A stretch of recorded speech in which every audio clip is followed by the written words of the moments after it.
आज मुख्यमंत्री जी से मेरा सवाल था, छत्तीसगढ़ राज्य विद्युत मंडल द्वारा गारे पलमा कोल ब्लॉक रायगढ़ के कोल ट्रांसपोर्टिंग हेतु निविदा जो जारी की गई है उसमें हुए भ्रष्टाचार के संबंध में मेरा प्रश्न है।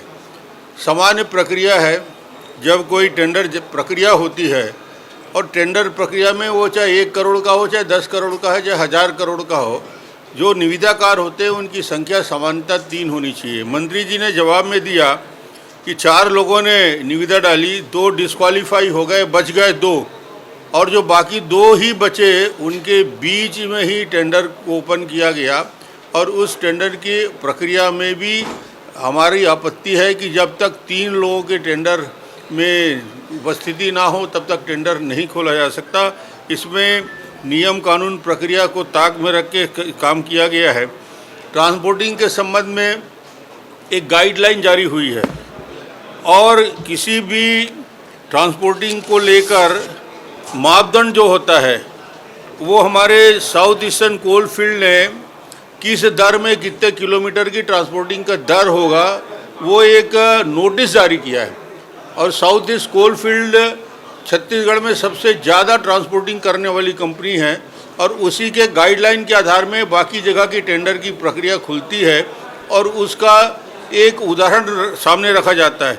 तो साउथ ईस्टर्न कोल फील्ड ने जो नोटिस जारी किया है उस नोटिस के अनुसार 20 किलोमीटर तक 116 रुपया प्रति किलोमीटर के हिसाब से ट्रांसपोर्टिंग होना चाहिए, यानी 40 किलोमीटर ट्रांसपोर्टिंग के लिए 232 रुपया होना चाहिए मैक्सिमम रेट। मगर मुख्यमंत्री जी ने मेरे प्रश्न के जवाब में बताया कि 40 किलोमीटर की ट्रांसपोर्टिंग के लिए 466 रुपया प्रति मेट्रिक टन कोल ट्रांसपोर्टिंग के लिए घरघोड़ा रेलवे साइडिंग के लिए दिया गया और 80 किलोमीटर के लिए 683 रुपया।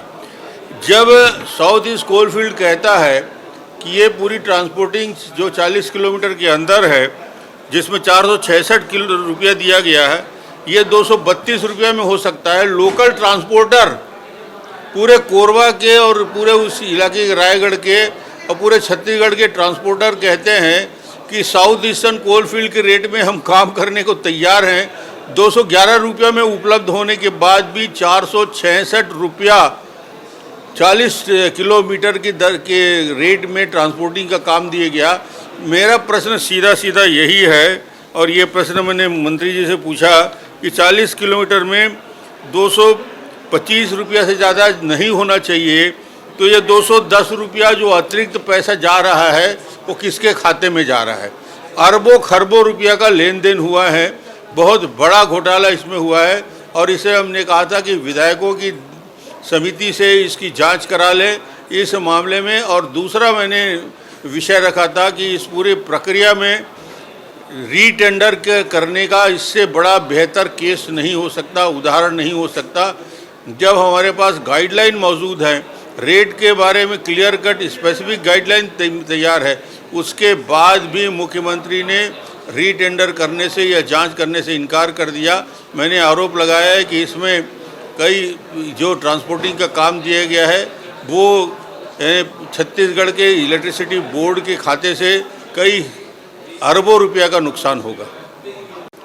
तेंदुपत्ता को लेकर आज जो स्थगन लाया गया उसमें मूल विषय ये है कि तेंदुपत्ता के तोड़ाई का काम जो हमारी जब सरकार थी तो ये लगातार तक 15 से 20 दिन 25 दिन चलता था। ये धीरे धीरे कम होता जा रहा है और अब ये 3-4 दिन में ही तेंदुपत्ता की तोड़ाई का काम हो जाता है। और ये आज यदि मैं रेट देखूं तेंदुपत्ता का, उस समय हम चरण पादुका देते थे, बोनस देते थे और पारिश्रमिक देते थे। उसकी तुलना यदि किया जाए तो आज हमने उसकी तुलना की है। 2017 में जब भारतीय जनता पार्टी की सरकार थी तो कुल 17 लाख मानक बोरे का कलेक्शन होता था, 17 लाख का। और 2021 में जब कांग्रेस की सरकार है तो 13 लाख मानक बोरे का संग्रह, 17 लाख से घट के 13 लाख मानक बोरा में आ गया। रेट 2500 रुपया हम देते थे, ये 4000 रुपया दे रहे हैं। मगर अब आगे देखिए, जब 2017 में हम इनको 2500 के दर से पारिश्रमिक 427 करोड़ देते थे, उसी समय बोनस 449 रुपया देते थे। तो 449 रुपया और 427 रुपया, 749 और 427 जोड़ दें तो 1176 करोड़ रुपया 2017 में भारतीय जनता पार्टी की सरकार में बोनस और पारिश्रमिक मिला के पैसा देते थे। और 21 में कांग्रेस की सरकार आने के बाद 13 लाख मेट्रिक टन 13 लाख मानक बोरे तेंदुपत्ता की खरीदी हुई।